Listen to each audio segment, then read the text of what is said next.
What's up everyone, how are you all? Today we are back with another blazing Naruto story. What if Naruto finds his parents alive? If you enjoy then please like, share and do comments. A young spiky redhead walked down the streets of Konohagakure no Sato. The young boy had the blue innocent eyes that could qualify as an instant genjutsu. In fact, on those that he used them on, called it genjutsu. Koinu no mi, puppy dog eyes jutsu. He wore a white shirt with a stylized leaf and spiral in the had black pants that stopped above the knee and blue shinobi sandals. He received sneers from those that he passed along the street. He ignored this for the most part. It did get to him on a deeper level. However, he remembered one of the children at a park that he frequented, crying to her mother about bullies, and her mother told her not to show a reaction and they would stop. The advice was sound, it just didn't always work. He continued his journey through Konoha until he saw a strong man. He was in slight awe of the man's presence. He had spiky blonde hair with two bangs framing his face. He had piercing blue eyes that held love, ruthlessness, determination and passion. He wore the best outfit he had ever seen. A knee-length short-sleeved haori, a Jonin flag jacket and blue undershirt and pants. His shinobi sandals matched the color scheme. Naruto watched as the cloak fluttered in the wind and he was able to see red flame motifs on the hem of the haori. This must be Yondaime-sama. He is so cool. I want to be like him when I'm older. Sugoi. Naruto thought gleefully. The young boy turned his attention to the man that was standing opposite of the Yondaime Hokage. He couldn't discern much from his appearance apart from the rhombus-shaped hat with the word, K's, printed on it. That section of hat was white while the rest was blue. He could partially see the eyes, and he noticed that he had some sort of eyeshadow, or he didn't get a lot of sleep. He looks like a reverse raccoon. The rest of his outfit was the same color scheme as the hat, except this time white was prominent. The clothing itself were elegant lightweight robes. He was a little shorter than the Yondaime Hokage. The redhead saw the Hokage hand the other man a scroll, which he handed to a young girl next to him. She had sandy blonde hair that was tied into 4 separate pigtails. She had beautiful teal eyes. She wore knee-length purple battle kimono tied at the waist with a red sash. She also wore shinobi sandals, except hers were different from those he was used to. They had one addition that the usual Konoha sandals did not have. They had a strap bisecting her big toe and the toe next to it. Naruto decided to move past the important officials. He did not want them to think that he was gawking or eavesdropping on them. Just as he passed them, he heard someone call. "Young boy, come here please, I'm in need of your assistance," said a warm welcoming voice. Naruto looked around. The only other young boy the street was him. He turned towards the voice. It was the Yondaime Hokage. He swallowed thickly as he said, "You mean me? Of course. Could you come here?" said the Yondaime. Naruto walked hesitantly towards the small group. "I need you to escort Temari-chan to one of the training fields," said Minato. Naruto's eyes widened. This was an honor. He knew that Temari must have been the daughter or relations of a high government official. Naruto turned to the two and bowed from the waist. "My name is Konoha Naruto. It is nice to meet you, Temari-san. I will be your guide today." Minato's eyes flickered for a moment. "Naruto-kun," said Minato. "This the Kage and Temari-chan's Tucson." Naruto bowed deeply to the man. "It is an honor to meet you, Kage-sama."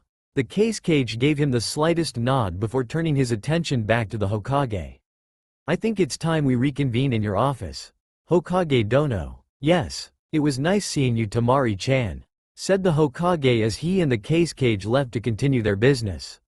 Naruto noticed pink dusting the girl's cheeks as she kept her eyes focused the Hokage.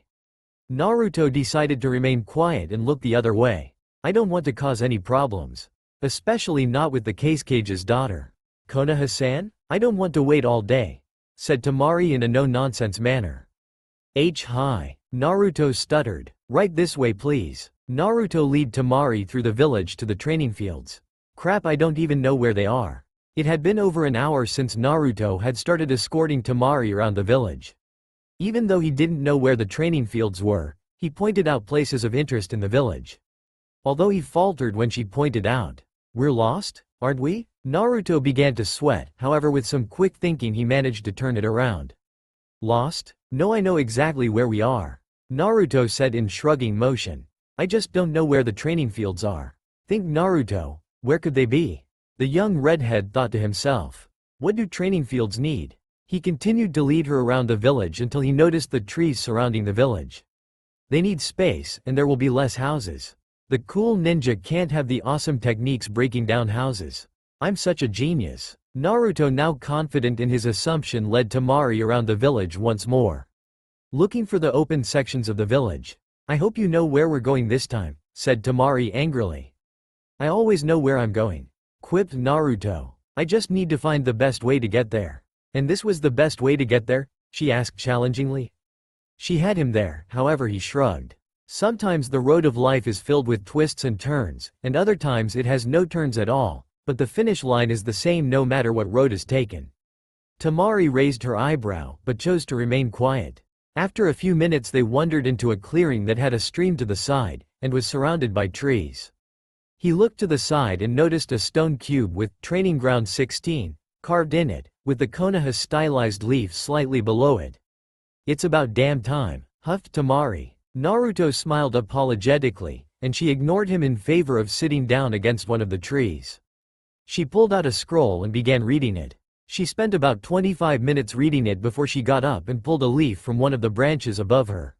She set the scroll down beside her and she held the leaf in one hand while she cupped her other hand over it. She closed her eyes and an extreme demeanor of concentration overcame her features. After an hour of sitting under the tree, Temari was breathing deeply, and sweat was dripping down her brow. Why want this stupid leaf cut? She shouted in frustration. Naruto hesitantly made his way over to Temari. Temari-san? What? She asked snappishly. What are you trying to do? He asked gently. I'm trying to cut this leaf. But the stupid thing won't cut. She raged. I think these leaves are faulty. Right. Naruto chose to ignore her. How about we go out for lunch? And we can come back here when you're done? That won't help me. And you're going to get us lost anyway. She retorted, frustration coloring her words. It will help, Temari-san. It will give you some of your energy back. And it will help you relax, maybe when you come back the leaves won't be as faulty? I guess you have a point, she shrugged. Lead the way. And so he did. He led her to a ramen stand with red flaps adorning the front and the name of the stall on top of the stall. Ichiraku Ramen. Welcome to Ichiraku Ramen, Temari-san, said Naruto. It would have been cool if I could take her to a more expensive restaurant. She is the Kasecage's daughter. But most people in the village avoid me and are mean to me. I don't want her to feel bad for me. A ramen stand? Really? She asked with an upturn of her nose. I'm paying, shrugged Naruto. If you want something expensive, then you pay. Fine, ramen it is, sighed Temari. Naruto had a slight upturn of his lips as he entered the ramen stand. They took a seat and they were greeted by a brown-haired young girl with soft brown eyes. Welcome to Ichiraku Ramen. My name is Ichiraku Ayame. May I take your orders? She said brightly. Naruto sighed. Ayame-san, you're supposed to give us menus before you ask what our orders are. Ahaha. She laughed nervously. My bad. The young waiter handed them their menus, but as she handed Naruto his, her grip tightened. And I told you before, it's Ayame Oni-chan. Naruto sighed. Yes. He already knew what he wanted. I'll have one bowl of pork ramen. Ayame-san. It's Oni-chan, she said. Or no ramen. But Ayame-san, that's so cold. You know I can only buy here. Why would you do that to me? Naruto's eyes started watering and his eyes began to sparkle as his eyes took the form of a puppy dog. She immediately had a fearful expression. I didn't mean that. I'm sorry. She said, as his eyes gained more water. You can have ramen. Really? You're the best, said Naruto, his mood taking a full 180. Ayame sighed in relief as she took Temari's order of chicken vegetable ramen. When she turned her back, Naruto made a quick victory sign as he grinned widely. Dad, one pork ramen and one chicken vegetable ramen. Coming right up. They heard a man shout, and Ayame disappeared into the stall, presumably to either assist or to do the dishes. Konoha-san? Said Temari. Yeah? Asked Naruto, as he turned his attention to her. Are you a bastard? She asked him bluntly. Yes, although it doesn't matter what you call me, I'm an orphan, said Naruto nonchalantly. She winced a little at his remark. Maybe I shouldn't have been that blunt, she thought internally. How old are you? She asked. I'm 7, and you? Asked Naruto. I'm 10. You know you're pretty smart for a 7-year-old. I wish my brother was like you. Not just Kankuro, but Gaara too. Naruto's eyes widened in surprise. You have a brother? 2 actually, she replied. What are they like? Naruto asked, his eyes brimming with excitement. I wonder what having a brother would be like. Well, Kankuro. Is a little odd. He plays with dolls and makeup, said Tamari. Well, it's really puppetry, but Konoha-san doesn't need to know that. Ha ha ha, Naruto chuckled. He sounds kind of fun though. Just a bit. Weird. Yeah, we're pretty close, remarked Tamari. And the other one? Asked Naruto. Huh? What are you talking about? She asked in confusion. You said that you have 2 brothers. I'm not that close with him, she said almost guardedly. But she was cut off by a Yame. Lunch is served. The 2 closed their eyes with their chopsticks between their palms. Itadakimasu. Tamari instantly went to work on her ramen, eating fast, but with grace befitting the daughter of a cage. Naruto on the other hand didn't even start yet. First he smelled the broth, then he checked the texture of the pork and noodles, as well as the other ingredient on the plate. His ritual was so odd that it gave Tamari pause from her eating. What are you doing? She asked. I don't eat pork ramen a lot, said Naruto. Usually Tsuchi-sama prepares a special ramen for me. It uses healthier noodles, broth and vegetables. It saves me on money a little. I can understand that, said Tamari. But why is it cheaper? If he makes it specially for you then you should pay more. Well, at first it was for me. But soon healthy and dieting customers asked for it, and it's now on the menu. He actually makes a lot of money from that dish, so he gave me a discount for being his inspiration, said Naruto. She nodded absent-mindedly and returned to her broth. Naruto finished his inspection of the broth and began eating at a sedate pace, while sighing in content at the taste. When they, Naruto, finally finished their ramen, Tsuchi made an appearance. Ho-oh Naruto-kun, I see you've brought a girlfriend. The older man laughed boisterously. Nothing like that, Tsuchi-sama, said Naruto. You say that now, but give it a few years, smirked Tsuchi. Naruto ignored him. Anyway, I want my finder's fee, said Naruto. Finder's what? Asked Tamari. A finder's fee is a fee for finding things or people. Naruto deadpanned. I know what it is, but what is your finder's fee? Asked Tamari. He gets 10% of the total cost of the meal as well as 1% discount per 5 customers, said Tsuchi. I see, she nodded. Tsuchi-sama, could I get 2 bottles of water for the road? Asked Naruto. Tsuchi got 2 bottles of water out of the fridge and Naruto paid for the whole meal and the water, and left the stall with Tamari. Tell me, Tamari-san, how were you going to cut the leaf with your hand? And couldn't you use a scissor? She laughed at him. I was trying to cut it using my chakra. What's chakra? Asked Naruto curiously. Are you going to join the academy? She asked. Yes, in a few months. What does that have to do with you cutting a leaf?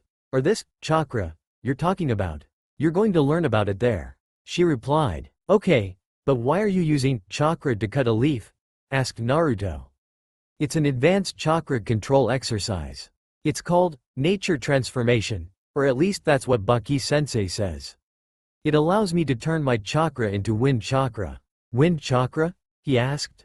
Academy, was her simple reply. Fine, okay, but why are you learning it here? Asked Naruto. Shouldn't you have learned at home? We have a different exercise. This is a Konoha-only exercise. It's supposed to increase the effectiveness of cutting wind chakra, said Tamari. Well, I could help you, said Naruto in thought. You don't even know about chakra. How could you help? She asked skeptically, as they neared the training ground. Just because I don't know what it is, that doesn't mean I'm stupid, said Naruto. I never said you were, she replied. Then I can help you. Naruto smirked. Fine, what can I lose? She asked rhetorically. Okay, so you said you need to use this chakra to cut a leaf? He asked, getting a nod. Well, can't you make your chakra like a knife? Or a scissors? I use that to cut paper and even cardboard. I don't know how chakra works, or even what it is, but from what I'm guessing it's some power that cool ninja have. So that means you can control it to make lightning strikes and fireballs. She nodded. His explanation is rather childish. Then again, he is one. Still, he has an idea of it, and I didn't really tell him anything. Then if you can control it, then you should make it like a scissor. 2 blades are better than 1, he replied. Anything else? She asked. Well, it needs to be super thin. Like pointy knives, not like giant hammers. He replied after a minute of thought. He means it needs to be thin and sharp. If it is too wide it could be blunt. She thought internally. I'll give it a try. She shrugged. Naruto nodded happily before he took a seat under the tree beside her. She sat down after plucking a leaf from the tree. She focused all her energy on trying to control and shape her chakra into a blade. About 30 minutes into it Naruto dozed off. She ignored that and continued focusing her chakra. She took a break for a couple of minutes and continued. It was late afternoon when Naruto woke up to scream of glee. Huh? What happened? Naruto asked bleary-eyed. I did it. I cut the leaf, she said excitedly. Naruto looked at the leaf, and indeed she did. There was a small cut at the one end. Congratulations Temari-san, he yawned. This must be really hard if you're excited about a small cut. She was too excited to even notice the jab. It's a Jonin level skill. That caught his attention. Well done, your Atu-san will be proud. Naruto got up from his spot under the tree. I think it's time for me to escort you to your hotel or whatever, it's getting late. Your Atu-san will be worried. Temari nodded absently. I don't think he will. He is as cold as Gaara. I'm staying at the Flaming Leaf. She replied. Naruto scratched his head. I don't know where that is. What? She asked in surprise. This is your village. How can you now know where the hotels are? Meh, I'm 7, what do you want? Naruto shrugged while he picked his ear. I want you to get me to my hotel. She shouted. Sheesh. Naruto sighed. Calm down, I said I didn't know how to get there. Not that I can't get you there. What? She said, in a stunned fashion. I'll take you to Saru-sama, said Naruto. Fine, she replied. Naruto nodded before leading through the village once more. They soon came upon the clan area. Most of the houses were estate-like buildings big enough for multiple houses and training fields. Is this the clan estates? She asked. Hi, Saru-sama is the head of Sarutobi clan, said Naruto. Is Saru his real name? She asked skeptically. No, but his son Sasuke-sama told me that I should call him that. Shrugged Naruto. Wait, you know Sasuke Sarutobi, second of his name? She asked with stars in her eyes. Yeah? What's the big deal? He asked in confusion. What's the big deal? He is the most powerful wind user in the elemental nations. He is an S-rank shinobi in the bingo book. He created the vacuum art. Well, you can meet him when you get there. Maybe not, I don't really know if he will be there, said Naruto. What do you mean? She asked. I haven't seen Sasuke-sama for a month and a half. Usually I see him around the village. He must be on a super ninja mission, Naruto said as he came to a gate manned by 2 Chunin guards. Each of them had wild dark hair, and the hint of a beard. I'm here to see Saru-sama, said Naruto. They chuckled as they lit a cigarette each with their fire chakra. Go right on in, kid. Naruto nodded while pulling Temari away from the stylized monkey emblem on the wall. Naruto walked up the road leading Temari through the huge estate. The estate seemed to have various water sources. A huge river was included amongst these water sources. It must be precautions for young fire release users, Temari thought internally. Naruto lead her up the main road before taking a few turns here and there, passing young children that were playing ninja and others that were practicing their ninjutsu or taijutsu techniques. They passed a couple of toddlers in a small park that were playing tag. They were being watched over by 2 kunoichi and a male special jonin with red armbands and a black symbol of fire over the red spiral pattern on his back. Naruto ni-san, a voice screamed, getting louder near the end. Naruto and Temari turned their attention back to the park where they noticed a young boy running towards them. He nearly tripped a couple of times on the long blue scarf that was around his neck. He wore a dark red shirt with the Konoha village emblem in black, and a pair gray shorts above the knees. Konohamaru-kun. Naruto smiled as he hugged the young boy. What are you doing here? You only come on Fridays, asked Konohamaru. I need your Oji-san's help. I need to get Temari-san to a hotel, I just don't know where it is, replied Naruto. Oh, said Konohamaru innocently. Is she your girlfriend? No, Naruto replied calmly. She is the Hokage-sama's guest, and Kazekage-sama's daughter, plus I'm much too young for that. And so are you, Konohamaru. Ah, ha ha ha. He laughed nervously. Come on, Konohamaru-kun, I think I should take you home, said Naruto, in a commanding manner. But why, do we have to? Konohamaru whined, but he relented after Naruto gave him a harsh look. Fine. He pouted, and then he turned to the children in park and waved. Bye guys, I'm going home now. After Konohamaru and Naruto received a series of farewells from the children, they departed.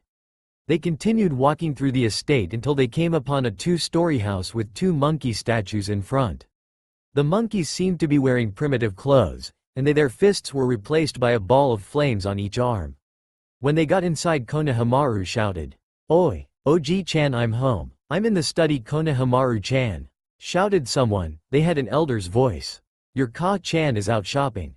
And bring your friends with you." Temari's eyes widened, but Naruto was calm with a slight grin on his face. It was as if he had grown used to it, or at least expected it. "Come on guys." They walked across the hall and took a left. They stopped at a door with monkey motifs on it. They entered to see an elderly man wearing black shirt. He had dark brown eyes, with 3 distinct wrinkles branching from each eye.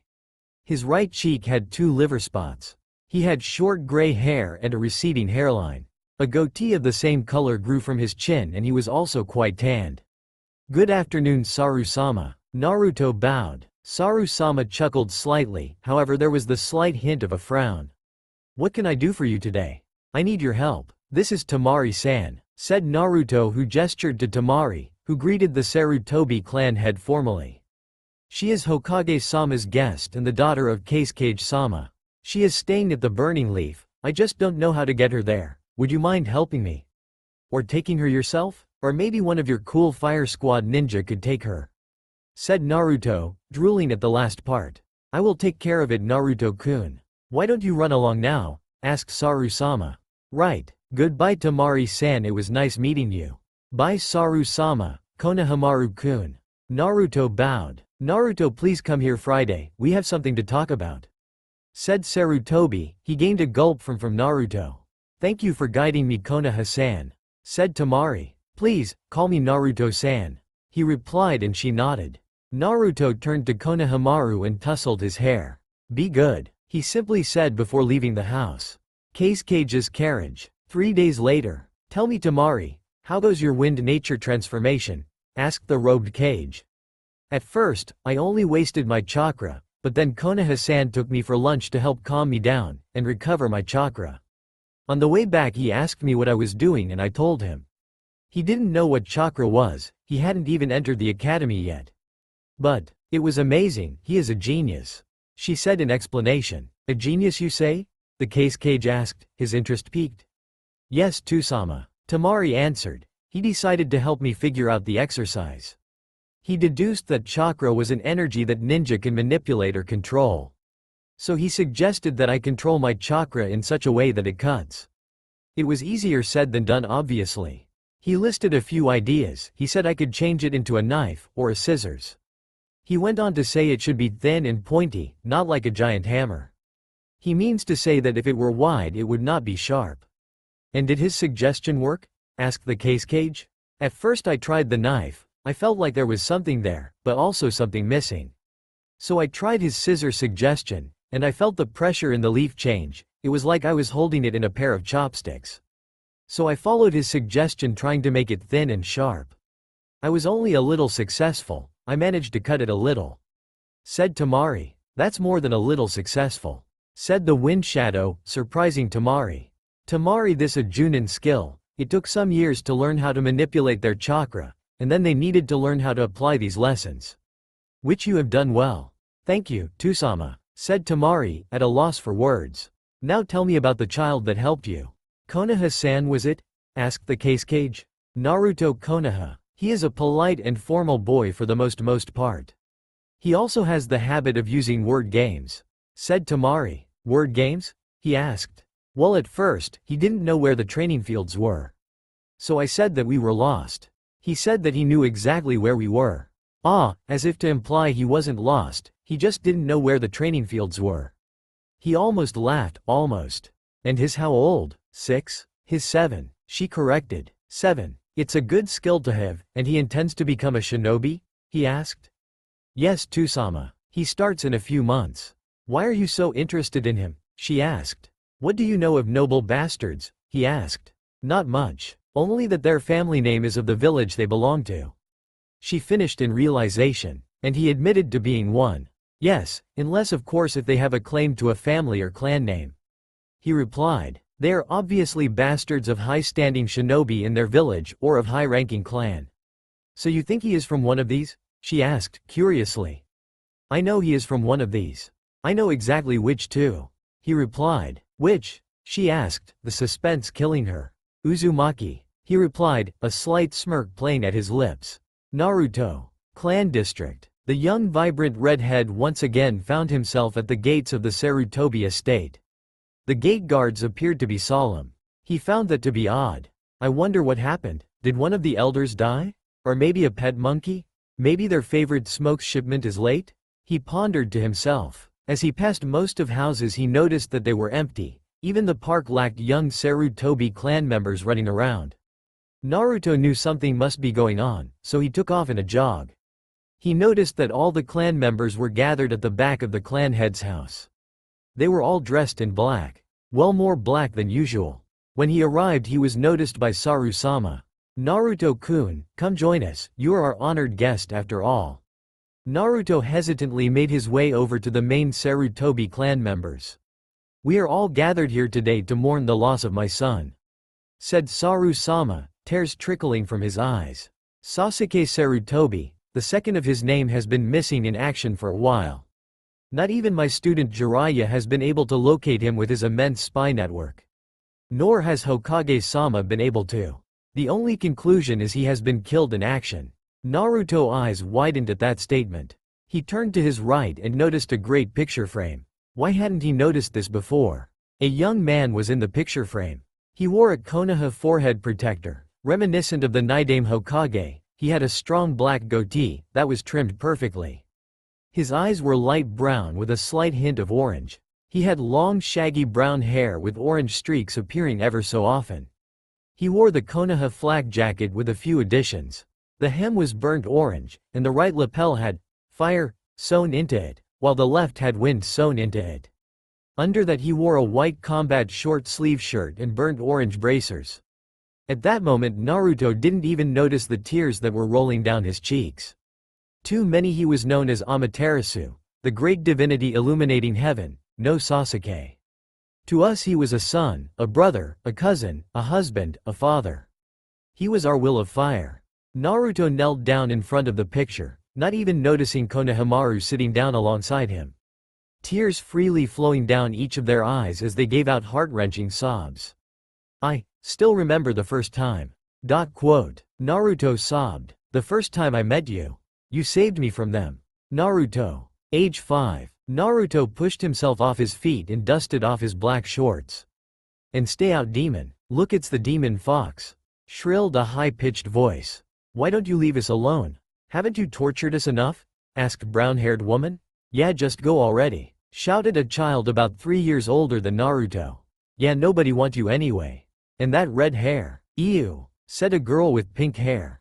The next thing Naruto knew, a tomato had impacted his face. It was awfully overripe.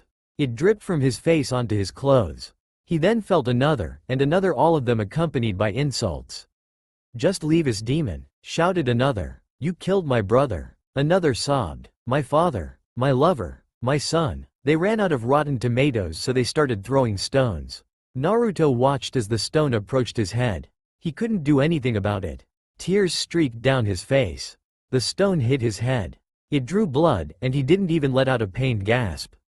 He was too entranced by the words that they spat at him. Demon, fox, killer. Another stone was lobbed at him, this time bigger. He watched it in morbid fascination. Then his vision went black. Surprisingly, he was still conscious. He felt no pain, nor did he feel any blood. What are you doing? Said a villager. Get away from the demon. Demon? Asked a voice. It was man? Where? Behind you, shrieked a woman. Yikes, he screamed as he turned around. But he saw no demon.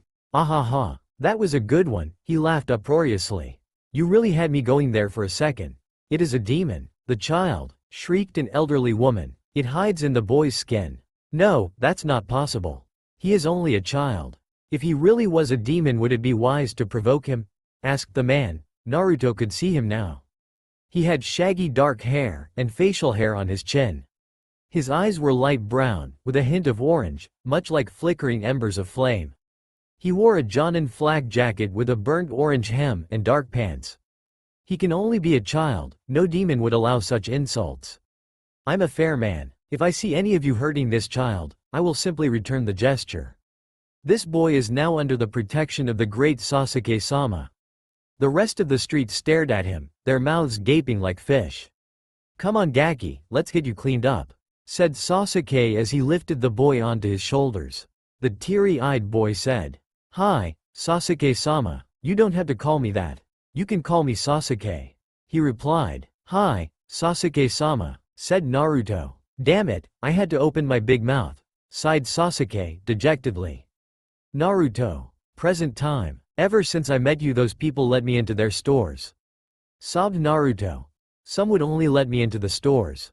But others said sorry. They didn't know what came over them. They were only angry. Not at me, but because of what happened to them. Tucson, why did you have to die and leave me here? I'm all alone. You were supposed to protect me, and when I get strong enough, I was supposed to protect you. Why Tucson? Naruto heard as the young Sarutobi beside him wept. Naruto eyes widened. Konohamaru had triggered another memory. About 2 months prior. Naruto. Konoha Northern Gate. What are you doing here Naruto-kun? Asked Sasuke Sarutobi. Saru-sama told me that you would be leaving on a mission and I should say goodbye. Said Naruto, a slight smile on his lips. Ahaha, I'm sorry I didn't come and say goodbye. Said Sasuke sheepishly. That's okay Sasuke-sama. Good luck on your mission and I can't wait for you to get back. Neither can Konohamaru, he said that you were going to take us out for ice cream when you get back. Grinned Naruto. Ho, is that all I am to you and Konohamaru-kun? Your ice cream slave? Joked Sasuke. Yes Sasuke-sama, said Naruto nodding innocently. Fine, but I have a mission for you. Said Sasuke, his demeanor completely serious. What is it? Is it cool Sasuke-sama? Asked Naruto, excitedly. The coolest, said Sasuke. What is it? Asked Naruto, seriously. First, is I need you to protect Konohamaru. This a long-running S-rank mission. You will be relieved by me when I return. When I leave on another mission you will take over once more. Do you accept this mission? Asked Sasuke, in a mock-serious manner. I do. Naruto saluted. Good then that leaves only one other mission for you to accept. Remarked Sasuke. What is it? Is it even cooler? Asked Naruto. Yes, I want you to look after my plants. Is it weird that someone who is fire crazy likes plants? Naruto thought to himself before answering. Hi Sasuke-sama. Sasuke grinned. Great, that takes a load off my shoulders. And he tousled Naruto's already messy red hair. See ya, kid. Sasuke turned around, and Naruto watched him disappear from view. Goodbye Sasuke-sama, waved Naruto, a lone tear falling from his eye. Naruto. Present time. Naruto moved closer to Konohamaru and wrapped his arm around his shoulders and hugged him. Don't worry Konohamaru, I will protect you, and then you can protect me. Really? Asked Konohamaru hopefully. Really? Naruto affirmed. His little brother wouldn't be harmed by anyone if he had anything to say about it. It had been 3 months since the death of Sasuke Sarutobi. Naruto had not taken it well. He confided his pain to Saru-sama, whose only advice was that the wounds of the heart had only one cure, and that was time. The advice was sound, because Naruto had become more accustomed to the fact that his most precious person had died. His first friend had died. Naruto had actually started the academy about a week was their last day until next week. There was supposed to be a surprise today. Naruto couldn't bring himself to care. His class on the other hand, that was the most interesting part. All of them were clan children of some type. He looked up from his desk scanning the class. In front of him sat Shikamaru Nara, a lazy-looking boy with dark eyes and hair in pineapple-inspired hairstyle. His cloths were picked with such thought, it was impossible for the Nara to be thought as completely lazy. His outfit was picked out in such a way that he could easily slip into it with little effort. Loose brown shorts that could double as sleepwear and a gray zip-up shirt. Next to him sat his best friend the Akamichi heir, Choji Akamichi. The child was characteristically munching on a packet of potato chips. The Akamichi wore a set of clothes that emulated his best friend. His shirt was a two-toned gray and beige zip-up, and his pants were loose blue shorts. The Akamichi heir also had a pink swirl on each cheek. Naruto turned his attention to the seat next to his own. Beside him sat the Aburame heir, Shino Aburame. The boy was a deathly pale individual. He would be considered as much even if he lived the land of snow. He was also mostly silent, and when he spoke, nothing but cold hard logic was uttered from his maw. The boy wore black shades, and a gray high-collared trench coat. He also wore long dark gray pants. Naruto got along with Shino. He may not laugh at the jokes he sometimes made during his brighter periods, but that was only because he didn't understand the concept of humor. To the next row sat Menma Uzumaki Namikaze, the son of Hokage-sama and Kushina Uzumaki-sama, the Konoha Uzumaki clan head. He was the picture-perfect model of his father, except he had violet eyes and slight, almost unnoticeable streaks of vibrant red against the golden blonde. His cheeks also had 3 distinct whisker scars on either side. The boy wore a black hoodie with red striped on each arm and a Uzumaki symbol sewn onto the back. His pants were dark blue with tape around the ankles. Naruto didn't much care for the boy. He was incredibly boisterous and he liked to joke around. Not to mention he was both arrogant and blunt. To his right was Kiba Inuzuka, the second born to the Inuzuka clan matriarch. The Inuzuka clan didn't have the most conventional line of succession as far as clan succession goes. The clan head at the time could be challenged. The mainline family will always stay the same, they just would not be in charge. The boy had spiky brown hair and slitted brown eyes, and he had red fang marking on each cheek. He wore a long-sleeved V-neck shirt with brown elbow patches on his arm. His pants were navy blue knee-length shorts. Last in the row was Sasuke Uchiha, the younger brother to the Uchiha clan heir, Itachi Uchiha. The boy had pale skin and dark eyes. His raven hair fell over his forehead in 4 separate bangs, and the rest of it jutted out at the back. He wore a dark blue, high-collared sleeveless shirt. Under that he wore a short-sleeved black shirt. His pants were white and knee-length shorts. His shins were wrapped until the ankles with combat wraps. Sasuke was a silent, confident boy for the most part, except when it came to answering questions the teachers directed at them. Then he would shoot his hand up faster than a Raiden jutsu and answer the question without errors, nor any need for elaboration. Naruto moved on to the set of desks above the 3 boys. In the leftmost seat sat Mito Uzumaki Namikaze, the daughter of Minato and Kushina Namikaze. Additionally, she is also the twin sister of Menma Uzumaki Namikaze. She had long blue-violet hair tied in a ponytail, with 2 bangs of hair on either side of her face. Her cheeks, much like her brother, had 3 whisker marks on each cheek. Around her neck was the Uzumaki clan symbol on a simple necklace, accompanied by a 3-pronged kunai charm. She wore a loose yellow shirt with the Uzumaki symbol sewn onto her back. She wore black below knee-length dark pants with a yellow strip on the right side. Naruto wasn't too fond of her either. She was much like her brother, with a side dish of overly cheerful. Right at this moment she was bored out of her mind. That was another thing, she completely abhorred the theoretical and mental aspect of learning. He hoped that she would be decent at the physical aspect. Next to her sat Sakura Haruno, the heiress of a merchant clan. Her father was once a shinobi, and if it is to be believed, she is related the Senju, and by extension the Yamanaka and the Uzumaki. She had short pink hair with 2 bangs resting on either side of her face. Her hair was tied back by a red ribbon, and this allowed her to show off her larger-than-average forehead. She had large emerald green eyes that radiated innocence. She wore a black elbow-length shirt with 3 cuts along each arm. The shirt also split on the side at the hem. She wore below knee-length beige pants and brown shinobi sandals. Naruto didn't really have much of an opinion on her. She was shy a girl. However, when it comes to academics she focuses on it completely. She is also best friend with Ino Yamanaka, and Mito Uzumaki Namikaze is her friend. Last in the row was Ino Yamanaka, the Yamanaka clan heiress. She had short neck-length pale blonde hair, characteristic of the Yamanaka clan, with 2 bangs of smooth hair framing either side of her face. Her hair was held in place by 2 purple hair clips. She had crystal blue eyes with a thick ring of black on the outside, with no pupil in the center. She wore a light sweater that was pulled up to mid-elbow length.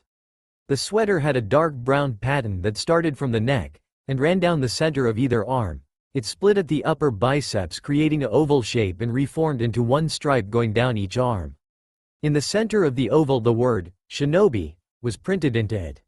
She wore a dark brown above knee-length pants with a white hem. Her neck, wrists and ankles all had a pair of silver necklaces, bracelets and anklets respectively. She also wore a pair of dark brown shinobi sandals. Ino was confident, a girl that was both arrogant and intelligent. She was a cheery enough individual that seemed to cherish those that she deemed her friend. She was an incredible social creature, and it's likely that she chose Mito as a friend simply for her connection to Yondaime-sama and Menma Uzumaki Namikaze, and by extension Sasuke Uchiha, the younger brother of Itachi Uchiha. The likelihood of Sasuke becoming a prodigy like his brother was quite high, and that would bring him pretty high up on the social order, and the same is true for her by association. These were Naruto's thoughts on the matter. He had always been perceptive, he just needed his targets to show enough of themselves for him to ascertain their motivations. He moved his attention to the table above them. Closest to the left sat Hinata Hyuga, the heiress of the Hyuga clan. She had navy blue hair styled in a princess cut. Her eyes were pale white with a hint of lavender, as well as pupilless. She wore a light gray plain hoodie, with fur lining the bottom. Her pants were deep navy blue and reached her ankles.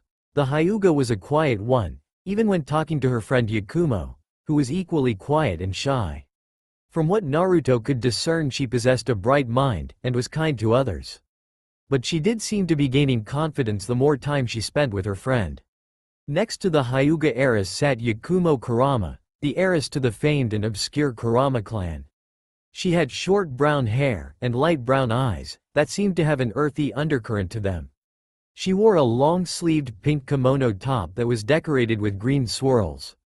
The kimono top was tucked into a mid-shin length navy blue pants. The rest of her legs were covered by white combat wraps until the ankle.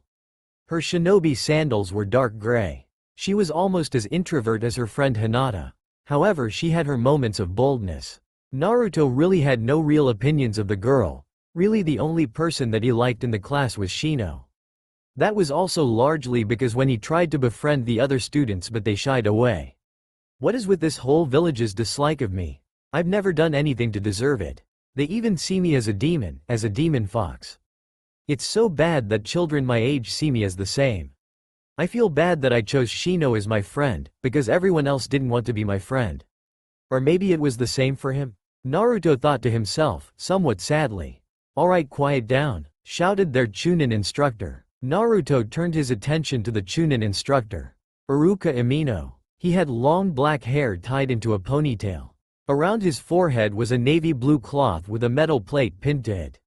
The metal plate had the Konoha symbol, a stylized leaf with a spiral in the middle, engraved into it. He had dark brown eyes and tanned skin. He had a thick scar across his nose and part of his cheeks under each eye. He wore a dark blue long-sleeved shirt and above ankle-length pants. Over his shirt he wore a zipped-up Konoha Chunin flak jacket. Once the class was sufficiently silenced, he continued. As we told you on Wednesday, there would be a surprise today. And that surprise is, The rest of class murmured. You will all be receiving a, said Iruka, taking another dramatic pause. A what? The class asked in frustration. A bunny, finished Iruka. A what?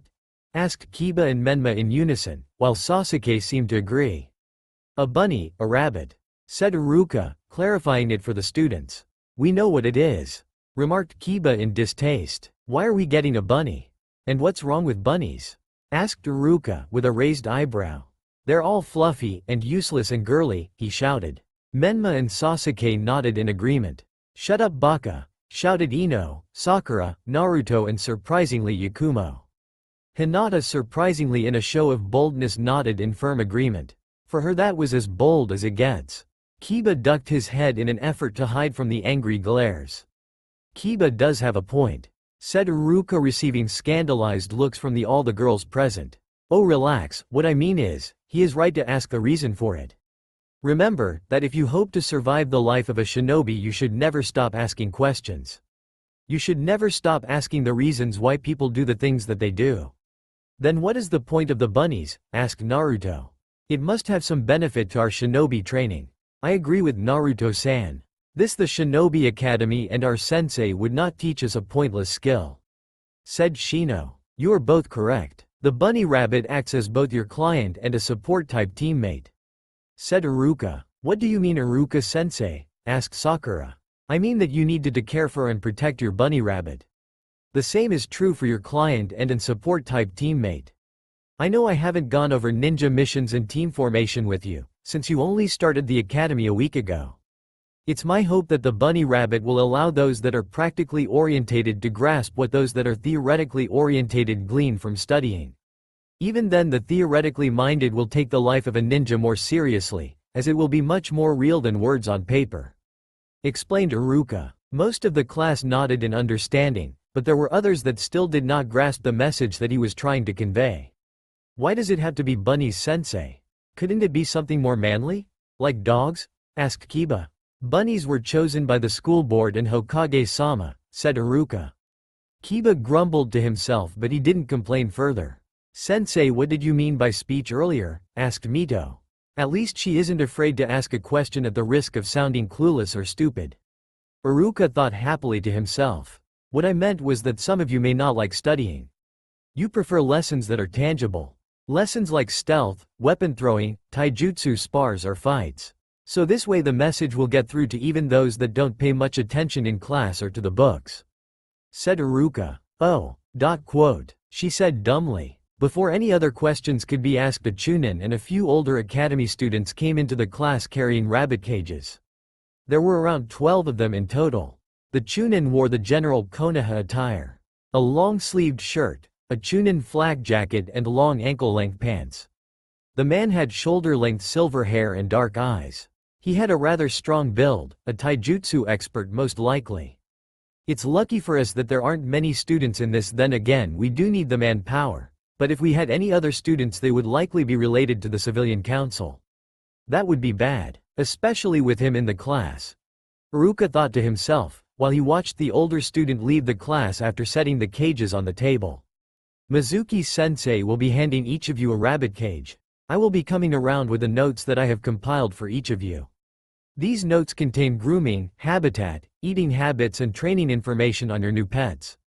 Said Iruka. He received high-pitched excited cries from all of the girls present. Sasuke, Menma and Kiba grumbled something that sounded a lot like, so uncool. Shikamaru sighed. Troublesome. Choji smiled at the rabbits and ate his potato chips. Shino buzzed, but beyond that he had no outward reaction. Naruto grinned widely at the prospect of a new friend. Especially since it was severely unlikely that the rabbit would judge him like many of the residents in Konohagakure no Sato. Mizuki started on the right side of the class from bottom to top, while Iruka handed out the compiled notes to the left side of the class from the bottom to the top. After a couple of minutes the two academy instructors finally handed out a rabbit and notes on how to care for them to each student. Naruto smirked at how miffed Kiba was to see the rabbit. He then turned his attention to the girls who were cooing at their adorable little rabbits. Naruto looked down at his own. Its base color was black, while its chest had a patch of white fur. The rabbit looked up curiously at Naruto. He smiled back at the rabbit and reached his finger into the cage and he scratched the rabbit's head.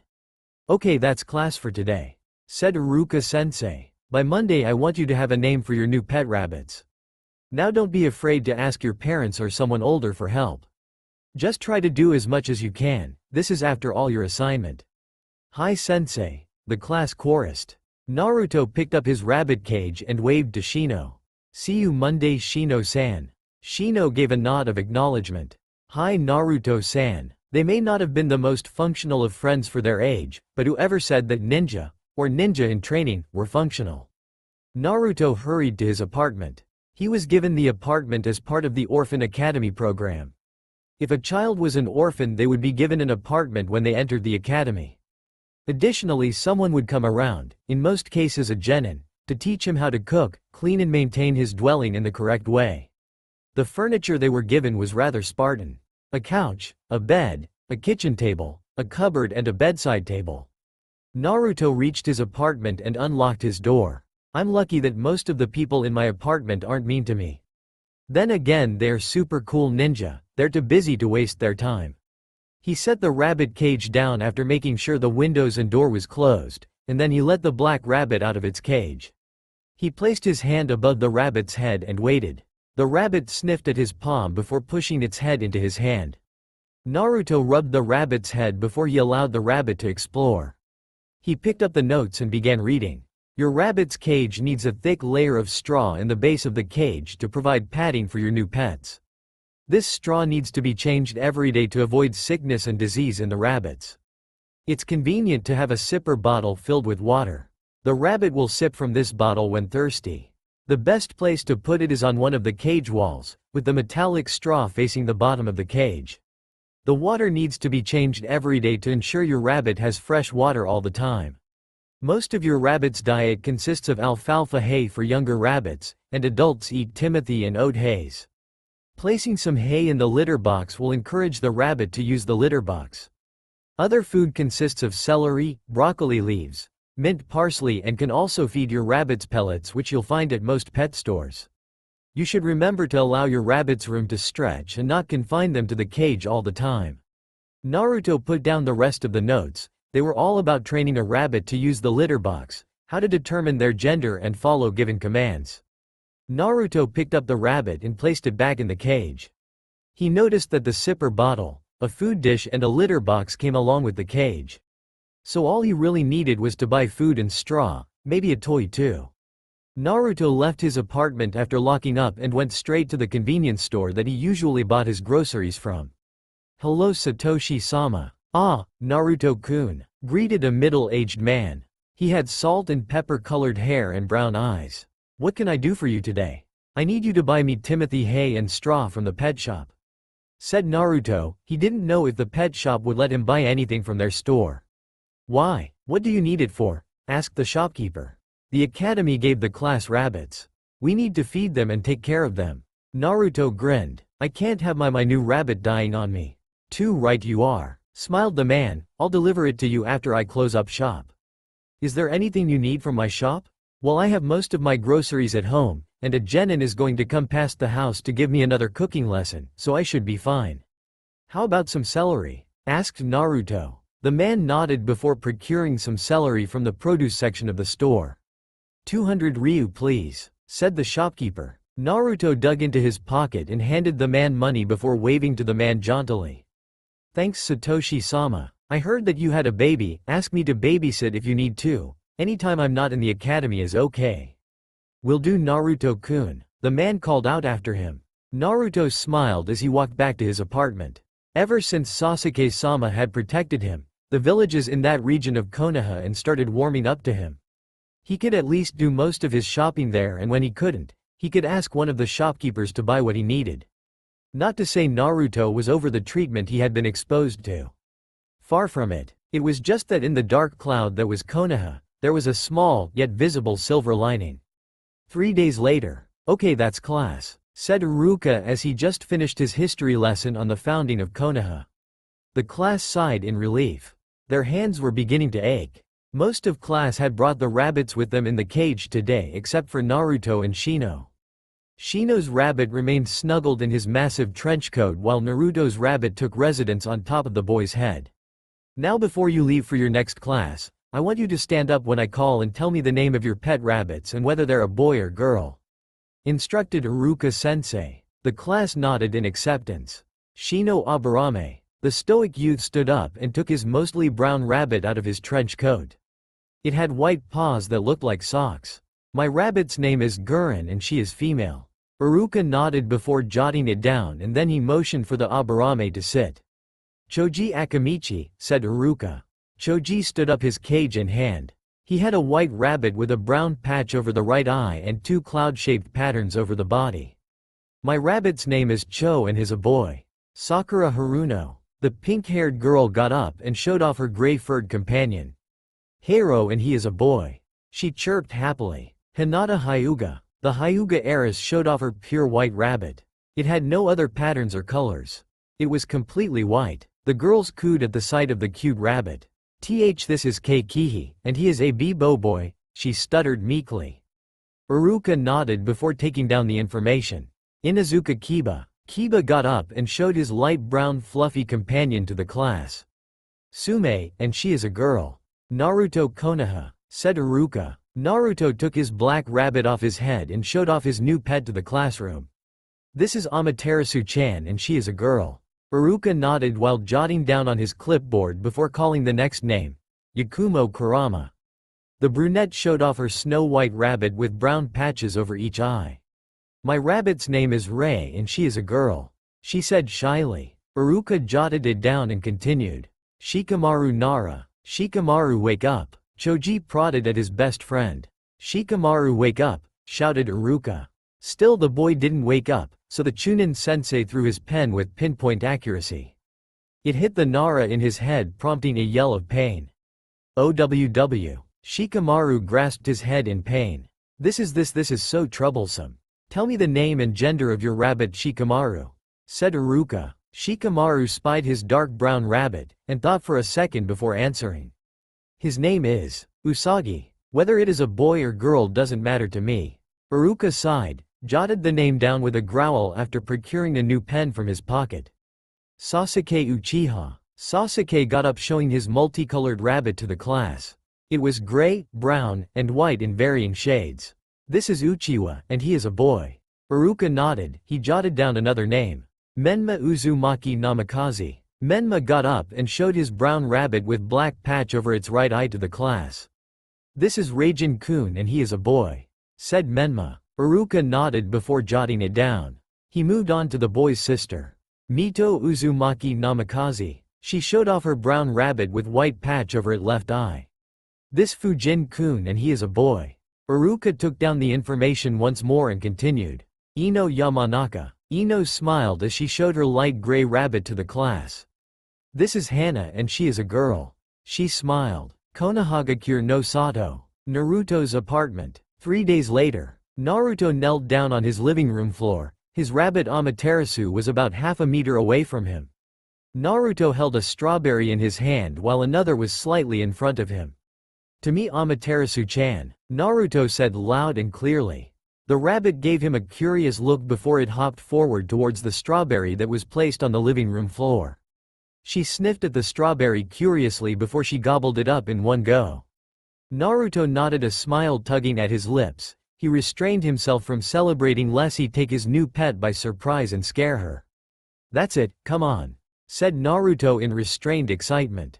Naruto opened his hand as the rabbit hesitantly hopped forward. She sniffed at his hand before gobbling up the strawberry in delight. Naruto scratched her head and she leaned into the touch. You're going to make me broke, said Naruto fondly. Amaterasu looked up at him and her nose twitched a little. Oh, alright, but this is the last one. Naruto relented, as he procured another strawberry and fed it to his insanely cute rabbit. Okay, let's take that from the top. Konohagakure no Sato. Naruto's apartment. 1 week later, Naruto sat cross-legged on the floor of his apartment while his rabbit sat about 2 meters away from him. To me, Amaterasu-chan. The rabbit cocked her head at him. To me, Amaterasu-chan, he said little more firmly. She hesitantly hopped forward. To me, Amaterasu-chan, he said much more firmly. She jumped forward, and then again and again until she reached him.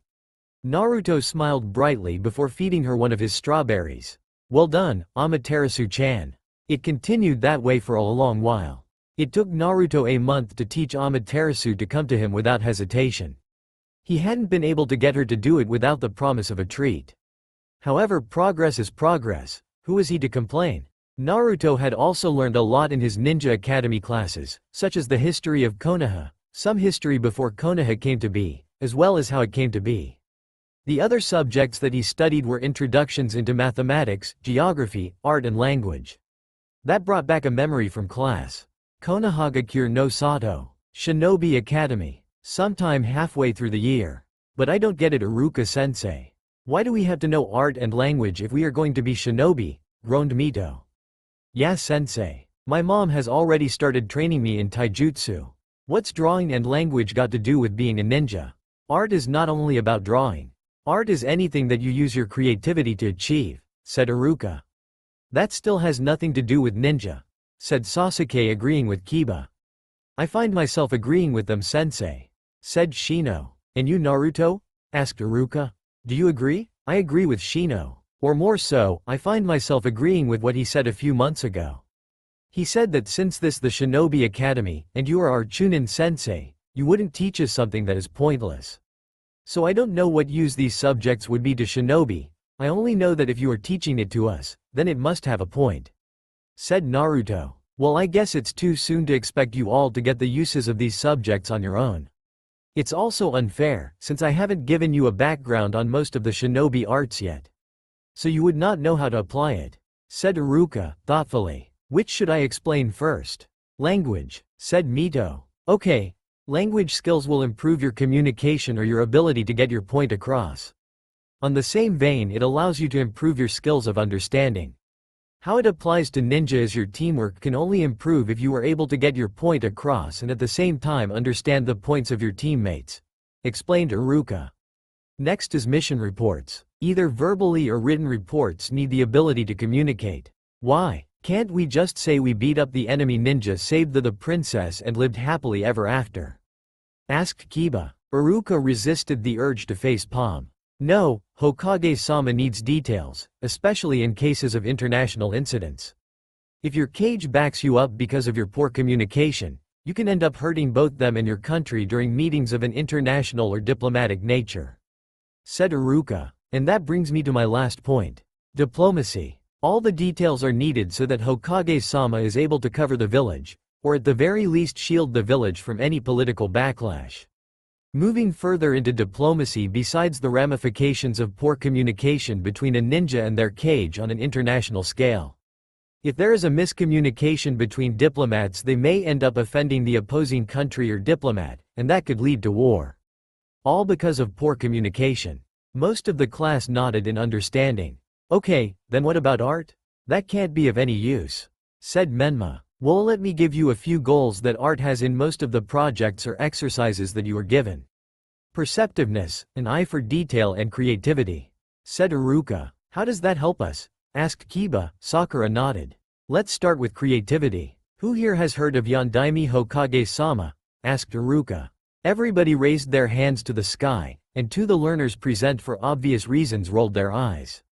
Good. Then you know that he created a jutsu that is feared even as far as Tsuchi no Kuni. The Rasengan, said Iruka. And how did he achieve this? Naruto raised his hand. With creativity. Exactly. And it's not only limited to creating new ninjutsu, but it also can be used in using existing jutsu in new and innovative ways.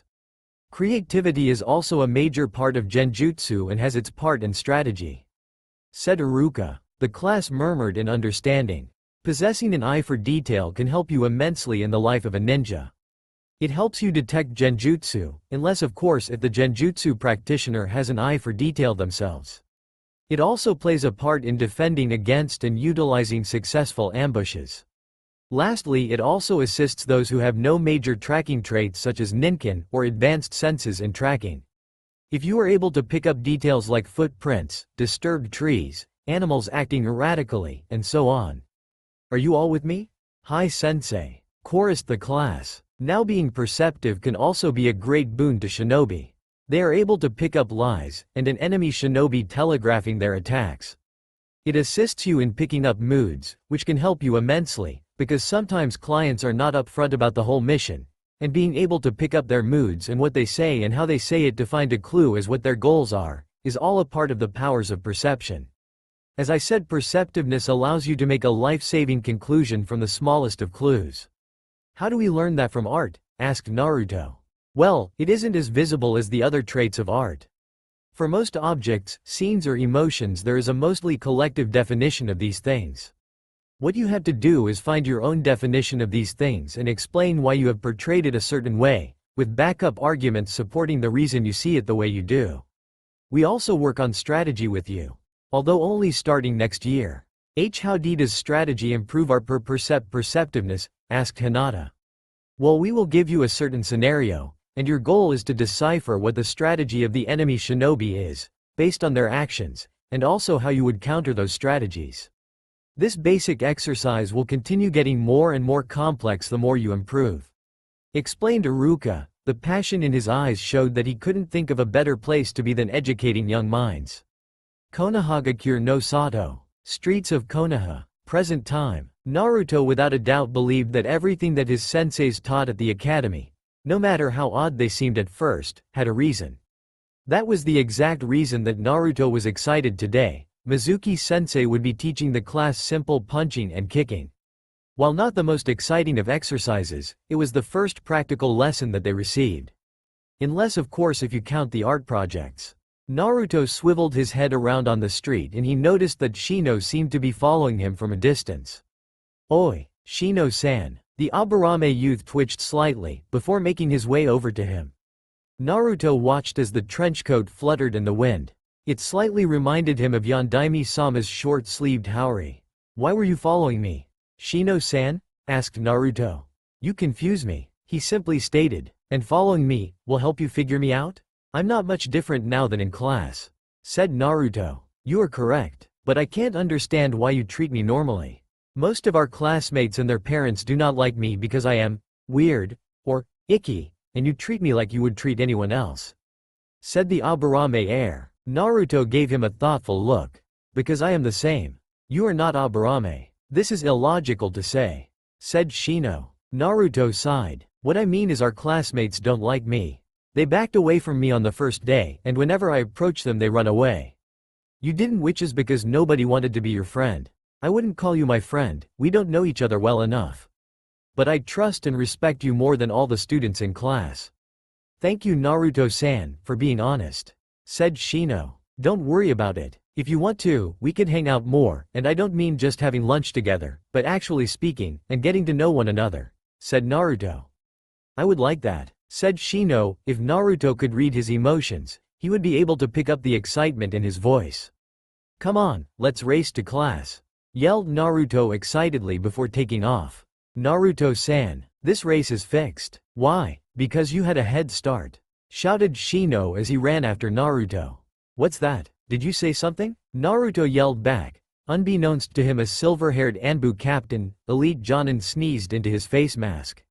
"Must not drain my new friend's chakra. Must not drain my new friend's chakra," Shino repeated to himself while he tried to catch up to Naruto, who was steadily increasing the distance between himself and Shino. Shinobi Academy. A couple of minutes later. "Ha, I beat you Shino," Naruto showboated. "I believe it is I who won," said Shino, in between gulps of breath. "What do you mean Shino-san? I clearly beat you. Don't tell me that you're a sore loser. It's you who will be sore when I'm done with you," Shino grumbled internally. "You had a head start. The only rule to racing someone to the academy is being the first one there. And well, I was the first one here. So better luck next time Shino-san." Naruto grinned at the end of his explanation. "This is not fair," he grumbled. "And people not liking us isn't either.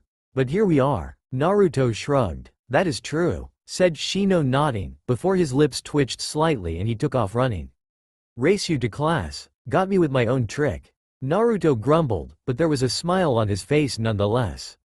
Academy classroom. After their race to class, which Shino won, they took their seats in their usual position in the back of the class. Sasuke, Menma and Mito were already in class, and they gave the two odd looks as they came racing into the class. So did Iruka, not used to seeing such tomfoolery from Shino, or any Aburame for that matter, nor from Naruto, who was a quiet boy that did what he was told to do and did it well. He was almost unnoticeable, even with his shocking red hair. The only reason anybody ever paid attention to him was because he is the Kyuubi Jinchuriki. The rest of day was mostly standard academy procedure, until Iruka brought up their practical for the day.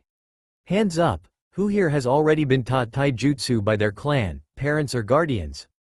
Iruka looked around at the raised hands. It looks like Naruto, for obvious reasons, Sakura, Ino. That's a surprise, and Yakumo are the only ones who need to be taught. Okay, listen up. Ino, Sakura, Yakumo and Naruto, you four will be going with Mizuki-sensei for taijutsu lessons, while I take the rest of class out for taijutsu spars to evaluate how far each of you are," said Iruka. Naruto. Academy training field. "Okay, so this is how we are going to do this. I'll take the girls aside and show them how to punch and kick and few basic stances, and then I'm coming back to show Naruto." said Mizuki-sensei. Why are you separating us? Asked Ino. Because boys and girls have different bodies, and it translates into how you learn taijutsu, said Mizuki. This way I can show you all together as girls, instead of having to confuse you when I explain to Naruto how to train taijutsu that is more suited to himself. Mizuki disappeared with the girls to teach them taijutsu. Naruto waited patiently for Mizuki to return. It was about an hour before the man returned. Sorry for the wait, but it took a while for me to get the basics through to them. Hopefully you will be a little faster, Naruto-kun? Said Mizuki concentrationally towards the end. Hi sensei. Naruto nodded. Now show me how you make a fist, said Mizuki. Naruto straightened his hand and then curled it inward while his thumb was held tightly against his index and middle finger. No, that's all wrong. Mizuki tutted in disappointment. Looks like this is going to be a long day. Okay, you need to tuck your thumb into your fist. Why Mizuki-sensei? Asked Naruto. To protect it from finger holds and weaponry, answered Mizuki. Naruto followed his advice. His Chunin senseis haven't led him astray. Why would now be any different? Yes, that it now you getting it. Naruto shrugged. He had no idea that it would be that easy. Okay, now I want you to go punch that post over there.